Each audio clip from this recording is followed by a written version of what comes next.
ಜಿಲ್ಲಾ ಪಂಚಾಯತ್, ತಾಲೂಕು ಪಂಚಾಯಿತಿ, ಗ್ರಾಮೀಣ ಅಭಿವೃದ್ಧಿ ಮತ್ತು ಪಂಚಾಯತ್ ರಾಜ್, ಗ್ರಾಮ ಪಂಚಾಯಿತಿ, ಅರಿವು ಕೇಂದ್ರಗಳ ಸಹಾಯದೊಂದಿಗೆ ಗ್ರಂಥಾಲಯದ ಪಿತಾಮಹರಾದ ಡಾಕ್ಟರ್ ಎಸ್.ಆರ್. ರಂಗನಾಥ್ ಅವರ ಜನ್ಮದಿನದ ಅಂಗವಾಗಿ ತಾಲೂಕು ಮಟ್ಟದ ಗ್ರಂಥಪಾಲಕರ ದಿನಾಚರಣೆಯನ್ನು ಆಚರಿಸಲಾಯಿತು.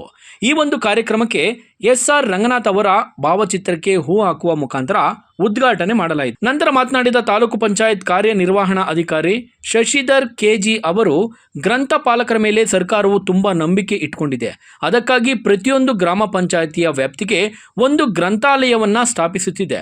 ನಮ್ಮ ವೃತ್ತಿಯನ್ನು ನಾವು ಪ್ರಾಮಾಣಿಕವಾಗಿ ಮಾಡಿದರೆ ಅದರಲ್ಲಿಯೂ ಕೂಡ ನಾವು ಯಶಸ್ಸನ್ನು ಕಾಣಬಹುದು ಎಂದು ಗ್ರಂಥಪಾಲಕರಿಗೆ ಮತ್ತು ಗ್ರಂಥಪಾಲಕರು ಇದನ್ನ ಪಾಲಿಸುತ್ತಾರೆ ಎಂದು ನಂಬಿದ್ದೇನೆ ಎಂದು ವಿಶ್ವಾಸವನ್ನು ವ್ಯಕ್ತಪಡಿಸಿದರು. ಗ್ರಾಮೀಣ ಪ್ರದೇಶದ ಒಂದು ಜ್ಞಾನವನ್ನ ತುಂಬುವ ಕೆಲಸ ಮಾಡಬೇಕಾಗ್ತದೆ.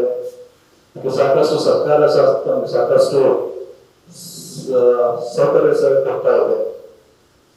ಇತ್ತೀಚೆಗೆ ನಮ್ಮ ಡಿಪಾರ್ಟ್ಮೆಂಟ್ ಬರೋಕ್ಕಿಂತ ಮೊದಲು ಲೈಬ್ರರಿಯನ್ಸ್ ಅಂತ ಅಷ್ಟೊಂದು ಚಿರಪರಿಚಿತ ಇರಲಿಲ್ಲ.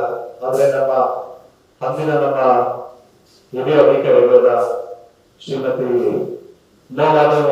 ಮೇಡಮ್ ಅವರು ನಮಗೆ ಸಾಕಷ್ಟು ಅವಕಾಶವನ್ನು ಕೊಟ್ಟಿದ್ದಾರೆ.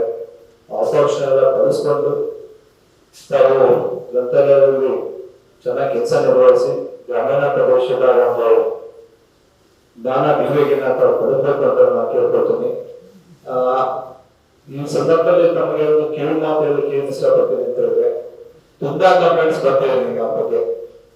ಲೈಬ್ರರಿಯನ್ಸ್ ಟೈಮ್ ಓದೋದಿಲ್ಲ, ಓದಲು ಸಹ ಸಂಜೆವರೆಗೂ ನಮ್ದು ಟೈಮ್ ಇಲ್ಲಿದೆ, ಸೆಕ್ರೆಟರಿ ಟೈಮ್ಸ್ ಇದೆ, ಎಲ್ಲರೂ ಹೇಳ್ಕೊಡಿಲ್ಲ.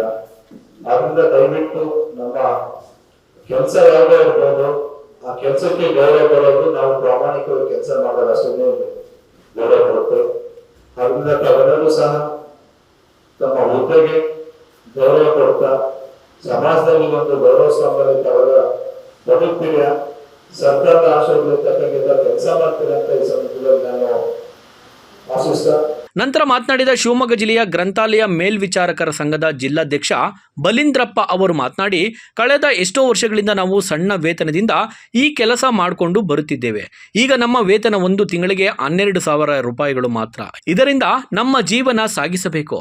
ನಮ್ಮ ಈ ಸಮಸ್ಯೆಗಳ ಬಗ್ಗೆ ಯಾವುದೇ ಸರ್ಕಾರಗಳಾಗಲಿ, ಚುನಾಯಿತ ಪ್ರತಿನಿಧಿಗಳಾಗಲಿ ಮತ್ತು ಮೇಲ್ವಿಚಾರಣಾಧಿಕಾರಿಯಾಗಲಿ ಯಾರೂ ಕೂಡ ಗಮನ ಹರಿಸೋದಿಲ್ಲ.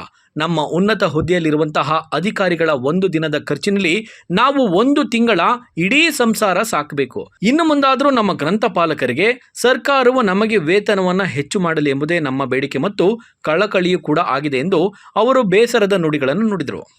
ಜವಾನರು ಏನಾದರೂ ರಿಟೈರ್ಡ್ ಆದರೆ ಅವರಿಗೆ ಸಂಬಳ ಕೊಡೋದ್ರ ಜೊತೆಗೆ 1,80,000 ಇಡಿಗಂಟಾಗಿ ಕೊಡ್ತಾರೆ. ನಮ್ಮ ಮೇಲ್ವಿಚಾರಕರಿಗೆ ಆ ತಿಂಗಳ ಸಂಬಳವನ್ನು ತಗೊಳಕ್ಕಾದ್ರೆ 6 ತಿಂಗಳು ಕಾಯ್ಬೇಕಾಗ್ತದೆ. ಯಾಕಂದ್ರೆ ಬಹಳ ನೋವಿನ ಸಂಗತಿ ಇದು. ನಮಗೆ ಏನು ಇಲ್ಲದೆ ಬಂದೇವೆ, ಏನು ಇಲ್ಲದೆ ಹೋಗ್ತಾ ಇರೋದೇ ದುರಂತ. ಎಲ್ರಿಗೂ ಅನಿಸ್ತದೆ ಮೇಲ್ವಿಚಾರಕರು ಹೆಸರಿಗೆ ಮಾತ್ರ ಬಹಳ ಮೇಲ್ವಿಚಾರಕ ಅಂತಕ್ಕಂಥ ಬಿರುದನ್ನು ಮಾತ್ರ ಬಹಳ ಚೆನ್ನಾಗಿ ಕೊಟ್ಟಿದ್ದಾರೆ. ನೋವುಗಳ ಪತ್ರಿಕಾ ಮಾಧ್ಯಮದಲ್ಲಿ ಸರ್ಕಾರ ಕೊಡ್ಲಿ ಅನ್ನೋದು ನನ್ನ ಆಸೆ. ಯಾಕಂತಂದ್ರೆ ಯುವ ಸರ್ ಬಂದಾದ ಮೇಲೆ ಸ್ವಲ್ಪ ನಮಗೆ ಟೈಮ್ ಮಾಡಿದಾರೆ, ಇಲ್ಲ ಅಂತಿಲ್ಲ. ಎಲ್ಲಿ ಓಡಾಡ್ತೀರಿ, ಎಲ್ಲಿ ಮಾಡ್ತೀರಿ ಅಂತ ನಾವು ಜೀವನೋಪಾಯಕ್ಕಾಗಿ ಏನಾದ್ರು ಮಾಡ್ಬೇಕಾಗ್ತದೆ.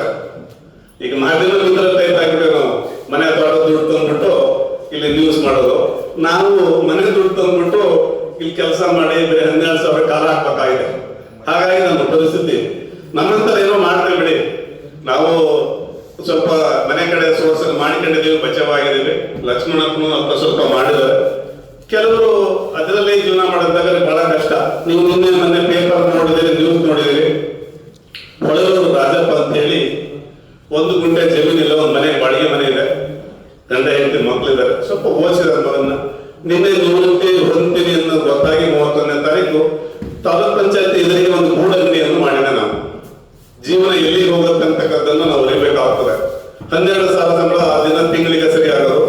ಈಗ ಒಂದು ಗೂಡಂಗಡಿ ಮಾಡಿ ಒಂದು ಅರ್ಜಿ ಬರಲಿಕ್ಕೆ ಒಂದು ಬೀಡ ಪುಟ್ಟ ಅವನ್ನೆಲ್ಲ ಇಟ್ಕೊಂಡು ಓದ್ತಿದ್ದಾನೆ. ಪರಿಸ್ಥಿತಿ ಎಲ್ಲಿ ಹೋಗ್ತಂದ್ರೆ ಏನಾದ್ರೂ ಬುದ್ಧಿವಂತ ಇದ್ದಾನೆ, ಇಲ್ಲ ಅಂತಂದ್ರೆ ಗ್ರಂಥಪಾಲಕರ ಜೀವನ ನಿವೃತ್ತಿ ಆದ ನಂತರ ನೇರಡಿಗೆ ಶರಣಾಗುವಂತ ಬಹಳಷ್ಟು ಜನ ನಿವೃತ್ತಿ ಆದ್ಮೇಲೆ ನೇಣು ಹಾಕೊಂಡ ಸಂದರ್ಭಗಳು ಬಹಳಷ್ಟು ಇದ್ದಾವೆ.